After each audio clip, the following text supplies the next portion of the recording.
సమోసా అండి బయట ఎలా వచ్చిందో యాజ్ ఇట్ ఈజ్గా అలానే వచ్చిందండి. టేస్ట్ కూడా బయట ఉన్నట్టే ఉందండి.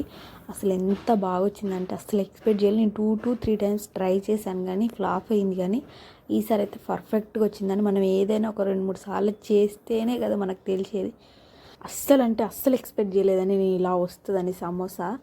అసలు మస్తు వచ్చిందండి. మీరు కూడా వీడియోలో చూసి చేసుకోండి. అసలు చాలా అంటే చాలా వచ్చింది. ఖచ్చితంగా నిమ్మకాయ పిండండి. నేనైతే గోధుమ పిండితో చేశాను కాబట్టి కొంచెం షేప్ అనేది పోయింది. లేదా మైదాతో చేస్తే చాలా అంటే చాలా బాగా వచ్చేదేమో. మనం చపాతీ పిండి ఎలా కలుపుకుంటామో అలానే కలిపేసుకొని చేసేసుకోండి.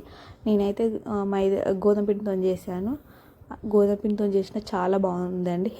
హెల్త్ వైజ్ అయితే గోధుమ పిండే బెటర్. నాకైతే మనకు షేప్ ఎట్లా ఉంటుందండి, అది టేస్ట్ సమోసా లాగా ఉందా లేదా అనేది ఇంపార్టెంట్ కదా. సమోసా లాగానే ఉందండి, చాలా బాగుంది.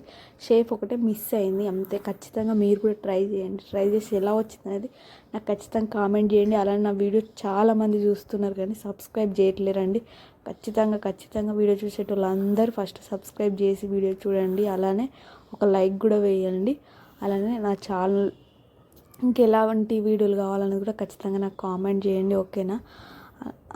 ఇంకా నా వీడియో ఇంతవరకు చూసినందుకు చాలా చాలా థ్యాంక్స్ అండి. ఖచ్చితంగా సబ్స్క్రైబ్ చేయండి, ఒక లైక్ కూడా వేసి వెళ్ళండి వెళ్ళేటప్పుడు.